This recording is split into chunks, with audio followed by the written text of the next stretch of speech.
Receipts revenue రసీదులు 34,20,409 కోట్లు ఉండగా క్యాపిటల్ రిసీట్స్ అంటే సహజంగా ఎక్కువ శాతము ఏదైతే అప్పు చేయడం జరుగుతుందో మార్కెట్ బారోయింగ్స్ 16,44,936 కోట్లు. రాబడి రెవెన్యూ రాబడి అప్పు రెండు కలిపితే 50,65,345 కోట్లు. ఖర్చు కూడా 50,65,345 కోట్లు. అందులో క్యాపిటల్ ఎక్స్పెండిచర్ అంటే స్థిరాస్తి కోసము 11,21,090 కోట్లు. మరి కొంతవరకు రాష్ట్రాలకు గ్రాంటినైడ్ ఏదైతే సహాయం అందుతుందో కేంద్రం నుంచి అది కలుపుకుంటే 15,48,282 కోట్లు. అదే పోయిన సంవత్సరము రివైజ్డ్ ఎస్టిమేట్ సవరించిన అంచనాలు చూసినట్లయితే ఖర్చు వచ్చేసి 47,16,487 కోట్లు అంటే ఇంచుమించు 3 లక్షల కోట్లు పెరుగుతుంది. అదేవిధంగా రెవెన్యూ రాబడి పోయిన సంవత్సరం 30,87,000 కోట్లు అయితే ఇంచుమించు 4 లక్షల కోట్లు పెరిగినట్లు ఈ సంవత్సరం బడ్జెట్లో. అప్పు మాత్రము దాదాపు 16,28,527 కోట్లు ఉంటే అంతే మెయింటైన్ చేస్తున్నారనమాట. అంటే ఇది ఒక ఏ మాటకు ఆ మాటకు చెప్పాలంటే, ఎందుకంటే మా పార్టీ కానీ మరి పార్టీ వ్యవస్థాపకులు జగన్మోహన్ రెడ్డి గారు కానీ ఎప్పుడైనా కానీ ఉన్నది ఉన్నట్లు చెప్పండి అంటారు. ఎన్నో విషయాల్లో పార్టీలకు అతీతంగా ఏదైతే వాస్తవాలు ఉన్నాయో వాస్తవాలు అదేవిధంగా మాట్లాడండి అంటే, వాస్తవాలు చూసినట్లయితే మాత్రము ఈసారి కేంద్ర బడ్జెట్లో అప్పు అనేది పోయిన సంవత్సరంతో పోల్చినట్లయితే పెద్ద పెరగలేదన్నమాట, ఇంచుమించు అంతే ఉంది. అదొక మంచి పరిణామం. అయితే పూర్తి ఖర్చు వచ్చేసి పోయిన సంవత్సరం 47,16,000 కోట్లు అయితే ఈసారి 50 లక్షలు అంటే ఇంచుమించు 3 లక్షల కోట్లు పెరిగినట్లు రాబడి కానీ ఖర్చు కానీ. మరి స్థిరాస్తి కోసం పోయిన సంవత్సరం 10,18,000 కోట్లు అయితే ఈసారి 11,21,000 కోట్లు అంటే ఇంచుమించు 1,00,000 కోట్లు స్థిరాస్తి కోసము ఎక్కువ ఖర్చు పెట్టడం జరిగింది. అది కూడా మంచి పరిణామం.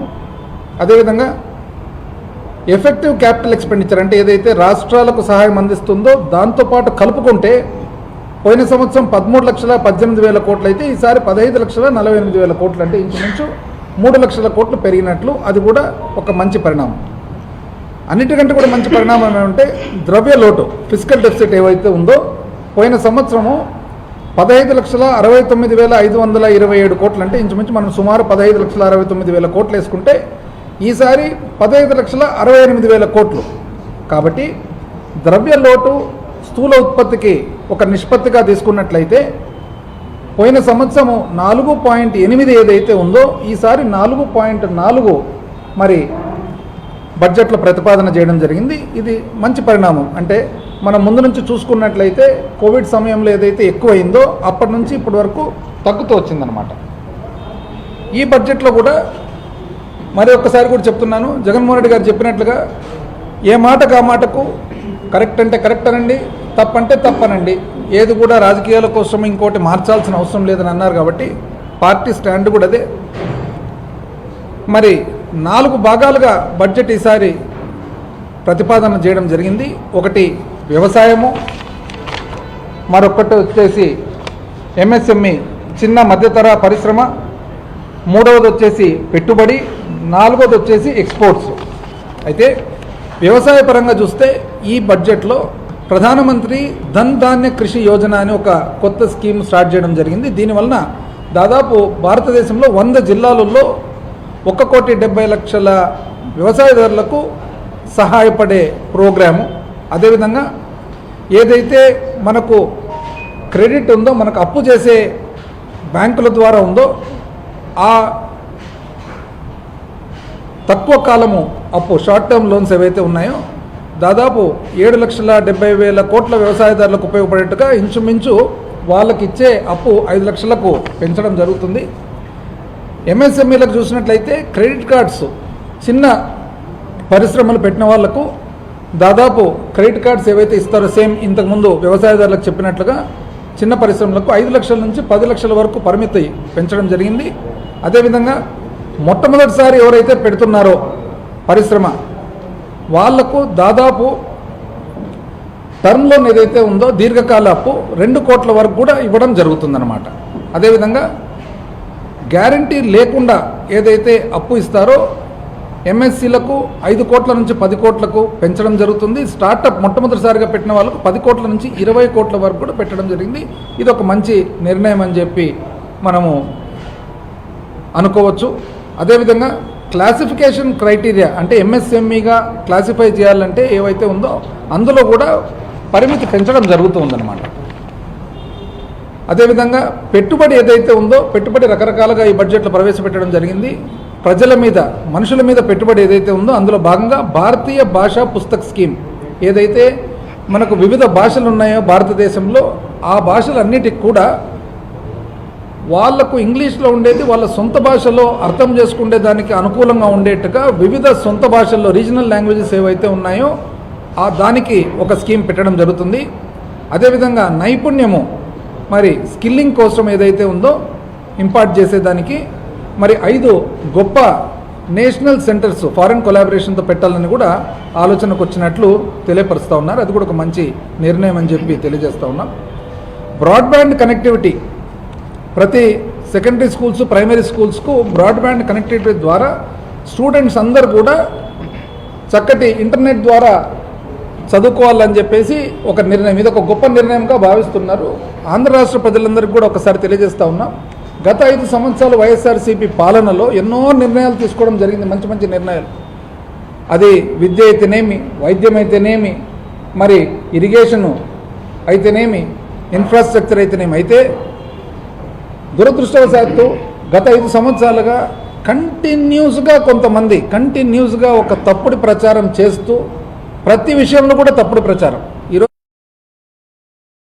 బడ్జెట్లో ప్రైమరీ స్కూల్స్ సెకండరీ స్కూల్స్ అన్నిటికి కూడా ఇంటర్నెట్ కనెక్టివిటీ ప్రొవైడ్ చేయాలంటే ఎందుకు విద్యార్థులందరికీ కూడా ఇంటర్నెట్ ద్వారా వాళ్లకు ఉపయోగం ఉండాలని మరి ఇదే ట్యాబ్స్ ఈ దిశలోనే లక్షలాది మంది స్టూడెంట్స్కు విద్యార్థినులకు ట్యాబ్స్ ఇస్తే ఆ రోజు ప్రతిపక్షంలో ఉన్న ఈరోజు పాలకపక్షంలో ఉన్న కూటమి ఆ రోజు ఏమన్నారంటే పిల్లలు ఆ ట్యాబ్స్ ద్వారా చెడిపోతున్నారు.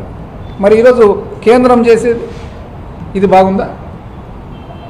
అదే ట్యాబులలో సీల్డ్ ట్యాబులు ఆ రోజు ఇచ్చిన ట్యాబులు వైఎస్ఆర్సీపీ ప్రభుత్వం గత 5 సంవత్సరాలు ఇచ్చిన ట్యాబులు పిల్లలకు ప్యూర్ సబ్జెక్ట్ మాత్రమే అయినా కూడా ఇటువంటి తప్పుడు ప్రచారం. ఆ ట్యాబులు వేరే ఇంటర్నెట్కు వాడేదానికి కూడా రాదు, ప్యూర్లీ సబ్జెక్ట్ మాత్రమే. సబ్జెక్ట్ మాత్రానికి ఇచ్చిన దాన్ని కూడా తప్పు పట్టారనమాట. అదేవిధంగా మెడికల్ ఎడ్యుకేషన్ ఈరోజు కేంద్ర బడ్జెట్లో 75,000 మెడికల్ సీట్లు రాబోయే 5 సంవత్సరాల్లో ఇవ్వాలని, ఈ సంవత్సరంలో రాబోయే సంవత్సరంలో 10,000 సీట్లు ఇవ్వాలని చెప్పేసి 17 మెడికల్ కాలేజెస్ అంటే గత 5 సంవత్సరాల్లో జగన్మోహన్ రెడ్డి గారు తీసుకున్న నిర్ణయము ప్రతి జిల్లాకు ఒక మెడికల్ కాలేజ్ ఉండాలని చెప్పేసి 17 మెడికల్ కాలేజెస్ ఇస్తే వాటిలో ఇంచుమించు 5 కాలేజీలు మొదలుపెట్టడం కూడా జరిగింది. అయితే ఆ 5 కాలేజీలు మొదలుపెట్టిన కాలేజెస్ ప్రకారం చూసినట్లయితే వాటిలో ఇంచుమించు విజయనగరము, రాజమండ్రి, ఏలూరు, మచిలీపట్నం, నంద్యాల మొదలు కూడా అయినాయి కోర్సులు. ఇంచుమించు దాదాపు 2,500 సీట్లు 2,500 సీట్లు కొత్త సీట్లు క్రియేట్ అయితే ఈరోజు కేంద్రము మెడికల్ సీట్ల కోసం మెడికల్ కాలేజెస్ కోసము ఎంత ప్రాధాన్యత ఇస్తుందో మనం చూస్తున్నాం. అంటే 10,000 సీట్లు ఏవైతే చెప్తున్నారో ఈరోజు అందులో 2,500 సీట్లు వాస్తవానికి ఒక్క ఆంధ్ర రాష్ట్రంలో ఇప్పటికి రావాల్సినది. 17 మెడికల్ కాలేజీలో 5 కాలేజీలు పక్కన పెట్టి 12 కాలేజీలు ఇంచుమించు కట్టేది ఆపాలనే ఉద్దేశంతో సేఫ్ క్లోజర్కు అంటే కాంట్రాక్టర్లను పిలిచి ఇంతటితో మీరు ఆపేసేయండి, ఎందుకు ప్రైవేటీకరణ దశలో చేయాలనే ఉద్దేశం ఉన్నట్లు ఈరోజు మనకు కనపడతా ఉంది. ఎంత దారుణమో ఒక్కసారి ఆంధ్ర రాష్ట్ర ప్రజలందరూ కూడా గమనించాలని చెప్పి నేను కోరుకుంటా ఉన్నాను. అంటే మెడికల్ కాలేజెస్ సీట్లకు ఇంత ప్రాధాన్యత కేంద్రం ఇస్తుంటే అందులో 10,000 సీట్లలో ఒక 4వ భాగం ఆంధ్ర రాష్ట్రంలో రావాల్సినవి లెక్క ప్రకారం అయితే ఈ సంవత్సరం పూర్తి అయింటే. అంటే ఈ అవకాశం తీసుకునేదానికి లేదు, కేంద్రం ఇస్తున్న ఒక సహాయము. అదేవిధంగా ఇక్కడ కడుతున్న కాలేజీలు కూడా ఆపేసిన అన్యాయమైన పరిస్థితికి రావడం జరిగింది. ఏదేమైనా కూడా నేను అన్నట్టుగా వాస్తవాలే ఈరోజైనా రేపైనా తెలిసేటివే. నీటి మట్టం పట్టుకున్నప్పుడు ఎప్పుడైనా కానీ నీరు ఒకటే లెవెల్కి వచ్చేస్తుంది. 2కు 2 కలిపితే ఎప్పుడైనా అది 4 అవుతుంది, అది 3 కాదు 5 కాదు. ప్రజలు కొంచెం లేట్ కనుక్కోవచ్చు అంతే. అదేవిధంగా ఇన్ఫ్రాస్ట్రక్చర్ కోసం ఏదైతే శాశ్వతమైన అభివృద్ధి కార్యక్రమాలు చేయాలనో సాకి అని అంటారనమాట, special assistance to states for capital investment అని. అందులో 1,50,000 కోట్లు కేంద్రము ఈ సంవత్సరం కూడా ఇవ్వడం జరిగింది. అది కూడా మంచిది. ఉడాన్ అని చెప్పి చిన్న చిన్న ఊర్లకు ఏదైతే ఏరోప్లేను సౌకర్యం కల్పించాలనో రాబోయే 10 సంవత్సరాల్లో ఇంచుమించు 120 కొత్త ప్రదేశాలకు ఊర్లకు ఇవ్వాలని చెప్పి ప్రతిపాదన, అది కూడా మంచిది. జ్ఞాన్ భారతం మిషన్ అనేది కూడా చాలా మంచిది. ఇది ఎందుకంటే మనకు చాలా మన పాత వెరీ ఏన్షియంట్ హిస్టరీ చరిత్ర ఉంది కాబట్టి ఎప్పటి నుంచో వచ్చిన రికార్డ్స్ అన్నీ కూడా డిజిటైజ్ చేసేదానికి కేంద్ర ప్రభుత్వం పూనుకుంది. ఇది కూడా ఒక మంచి ఆలోచన అని చెప్పి తెలియజేస్తా ఉన్నాం. అదేవిధంగా ఎక్స్పోర్ట్స్ విషయానికి వస్తే భారత్ ట్రేడ్ నెట్ అని పెట్టేసి, BTN అని పెట్టేసి ఎవరైతే ఎగుమతి చేయాలను వ్యాపారస్తులు ఉన్నారో వాళ్ళకు అన్ని రకాల విషయాలు తెలిసేదానికి మరి ప్రతిపాదన కేంద్రం చేయడం జరిగింది బడ్జెట్ ద్వారా. మరి ఏదైతే పన్ను ప్రపోజల్స్ ఉన్నాయో పన్నులో ఒక ముఖ్యమైన విషయము, దాదాపు లైఫ్ సేవింగ్ డ్రగ్స్ ఏవైతే ఉన్నాయో, అంటే మనకు జీవితానికి ఏదైతే హాని విపరీతంగా కలిగించే దాని నుంచి బయట వేసేదానికి 36 లైఫ్ సేవింగ్ డ్రగ్స్కు ఎగ్జంప్షన్ అంటే పన్నే లేకుండా చేయడము జరుగుతుంది. అదేవిధంగా 6 అటువంటి మెడిసిన్స్కు పన్ను తగ్గడం కూడా 5%కు జరుగుతుంది. మరి డైరెక్ట్ ట్యాక్స్ ప్రపోజల్స్ ఏవైతే ఉన్నాయో ముఖ్యంగా మిడిల్ క్లాస్ వారికి మాత్రము ఎంతో మంచి జరిగేట్టుగా ఈరోజు కేంద్రం నిర్ణయం తీసుకోవడం జరిగింది. ఇన్కమ్ ట్యాక్స్ విషయానికి వస్తే ఇది చాలామందికి, ముఖ్యంగా మధ్యతరగతి వాళ్ళకి చాలా ముఖ్యమైనది. ఇది ఈరోజు ఈ బడ్జెట్లో చెప్పాలంటే ఇది అతి ముఖ్యమైన అంశం అని చెప్పి మనం అనుకోవచ్చు. భారతదేశంలో ఇంతకుముందు ఏదైతే 2024-25 ఉన్నిందో అప్పుడు 3 లక్షల ఆదాయం వరకు ఇన్కమ్ ట్యాక్స్ లేదు, వ్యక్తిగత పన్ను లేదు.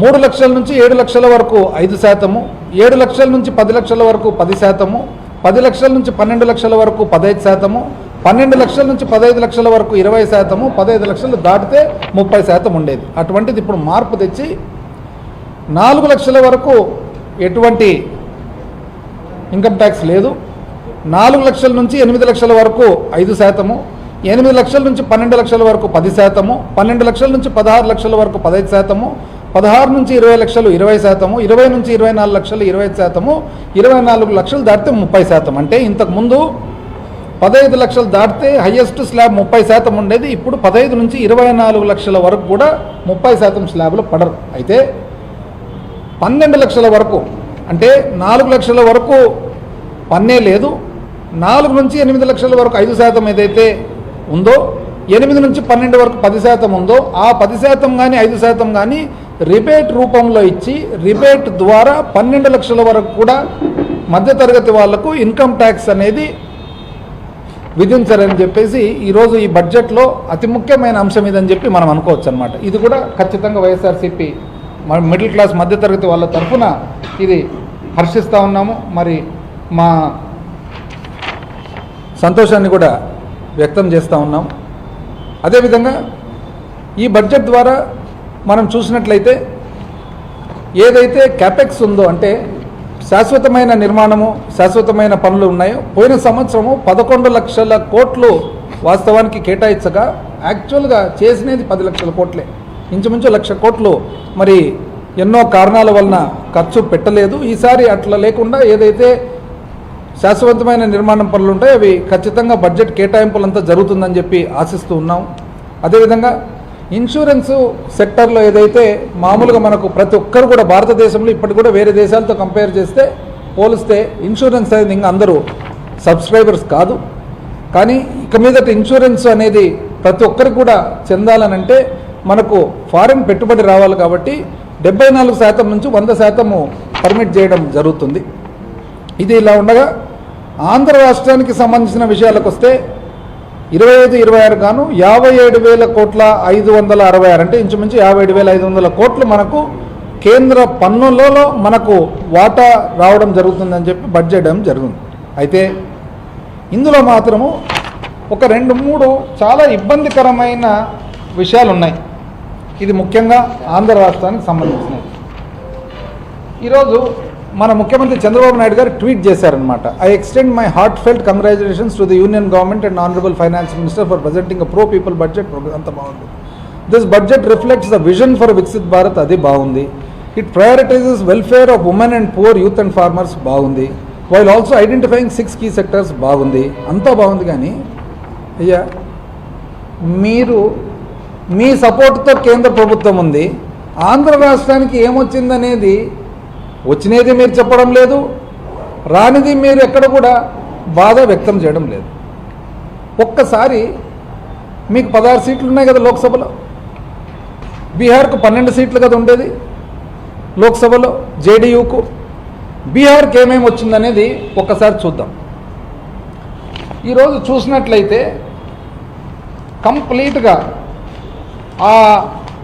ఏదైతే బడ్జెట్లో ఉందో ప్రత్యేకంగా బీహార్ కోసం చూసినట్లయితే ఎస్టాబ్లిష్మెంట్ ఆఫ్ మకనా బోర్డు, ఒక బోర్డు మకనా బోర్డు ఎస్టాబ్లిష్మెంట్.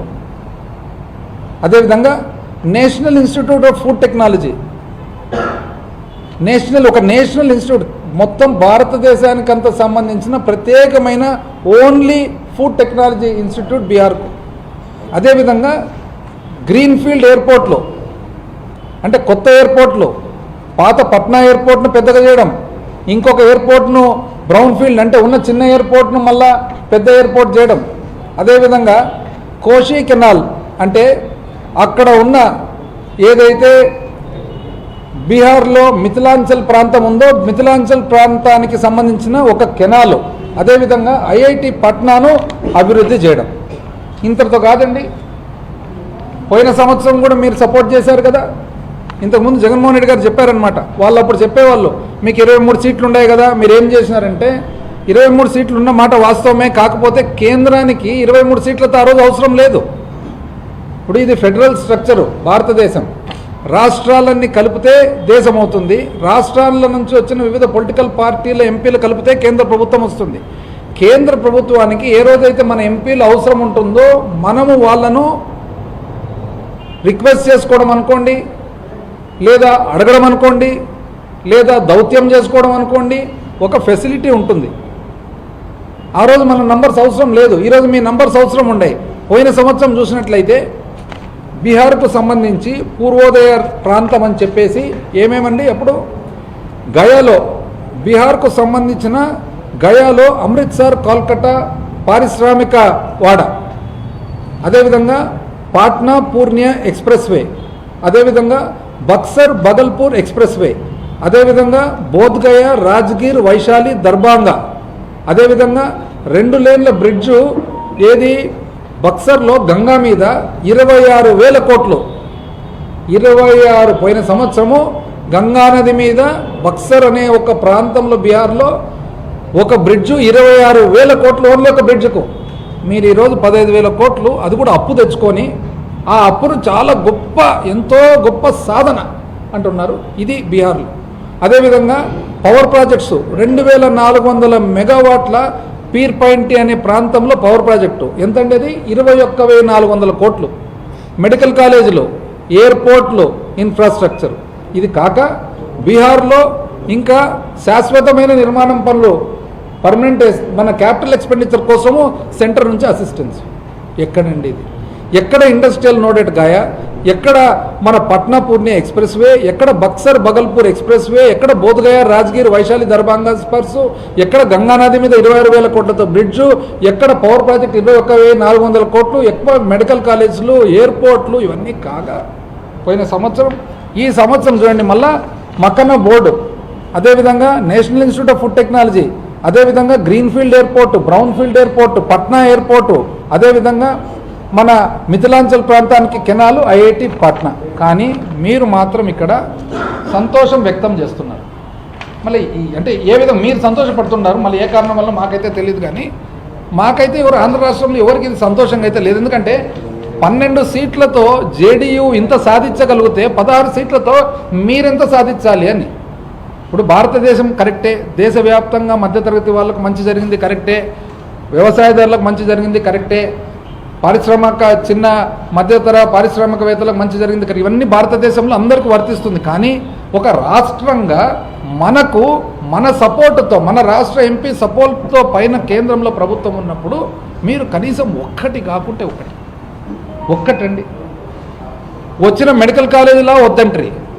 అదేవిధంగా అసలు చివరికి ఏమైందంటే ఏమి రాకపోగా ఒక చాలా ఇబ్బందికరమైన ఇది కనపడతా ఉంది. డిమాండ్స్లో చూసినట్లయితే పోలవరం ప్రాజెక్టు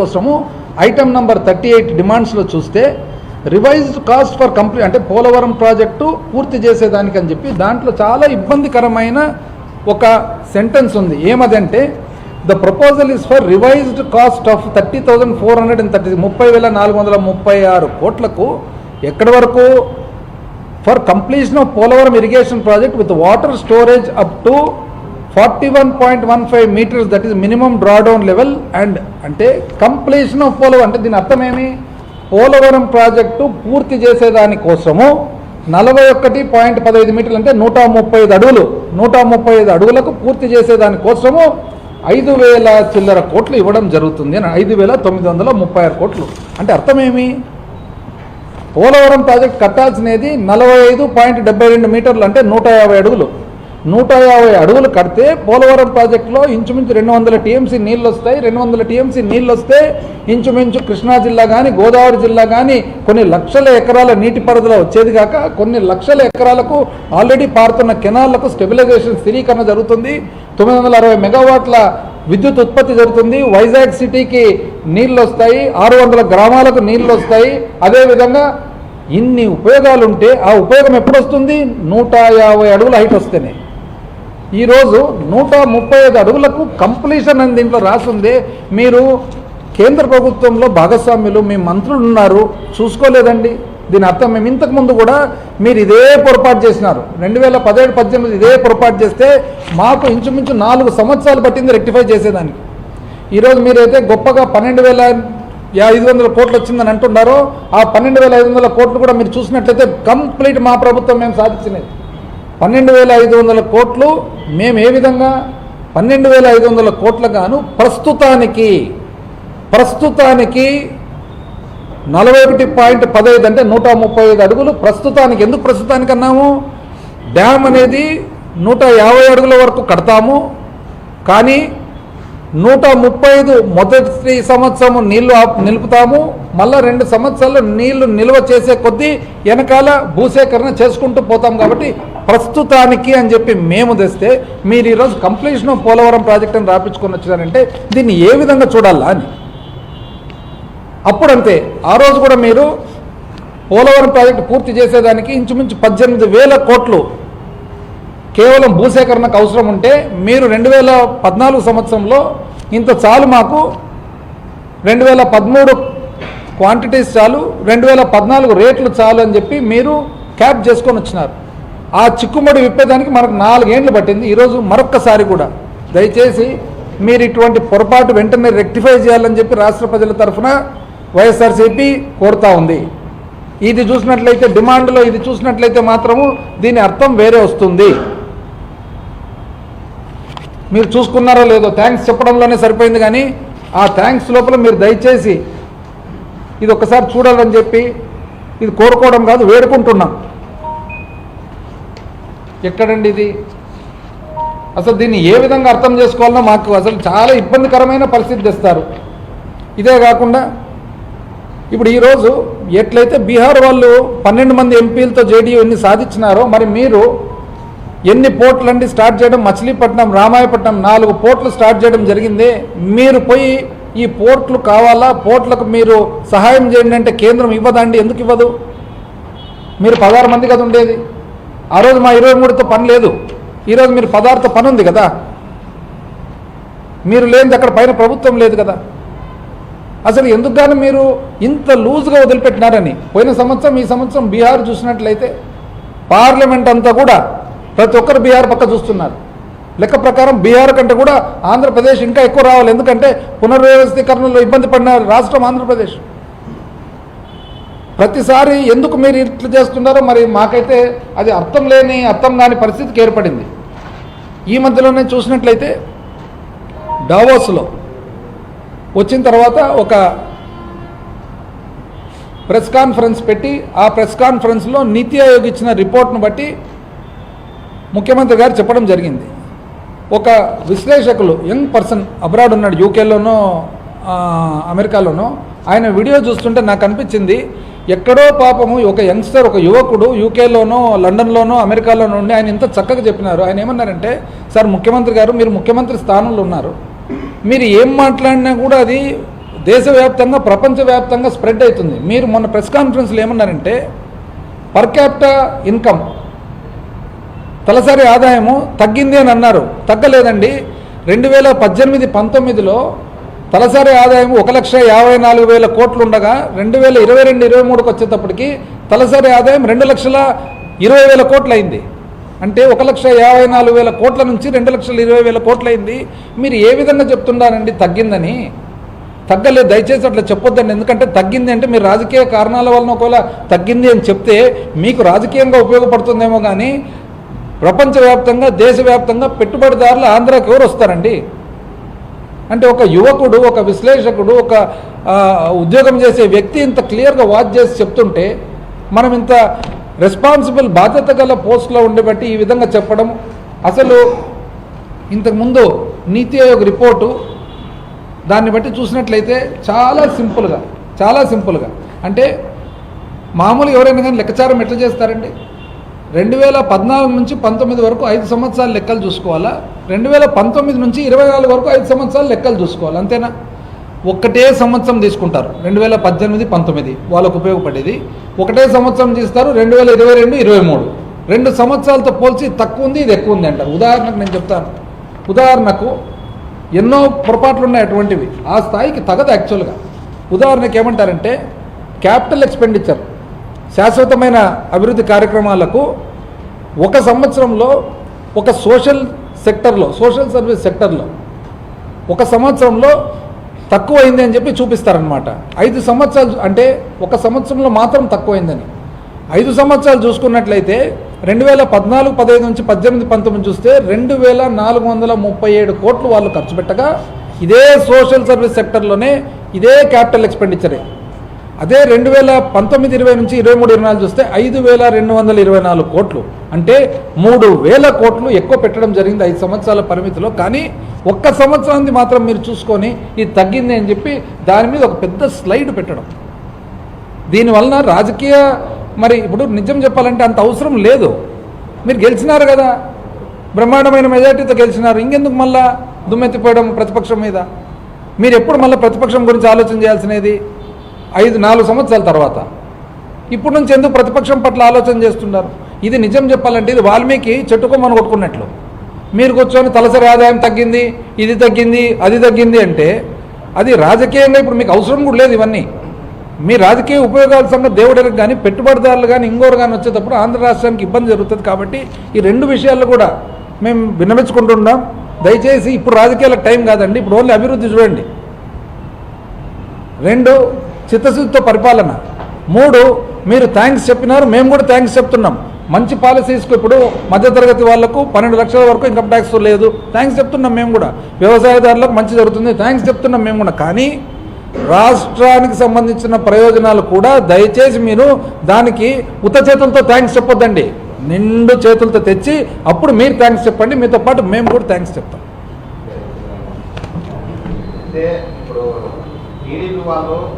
బడ్జెట్లో ఏపీకి ఉపయోగపడే విధంగా బడ్జెట్ ఉంది అనేది ఓన్లీ పోలవరం స్టీల్ ప్లాంట్ దీనికి సంబంధించి ఎక్కువ కేటాయించారు అనేది వాళ్ళ ఎంపీలు మంత్రులు చెప్తున్నారు. ఇప్పుడు అప్పు తెచ్చుకొని కూడా పండగ చేసుకునేది ఒక వాళ్ళు తప్ప మేము ఎవరిని చూడలేము. అప్పు తెచ్చుకొని పండగ చేసేది ఎవరైనా కానీ గ్రాంట్ తెచ్చుకుంటారు, మనకు కావాల్సిన గ్రాంట్కి తెచ్చుకొని పండగ చేస్తారు. కానీ అప్పు తెచ్చి పండగ చేసేది ఎక్కడైనా చూసినామా?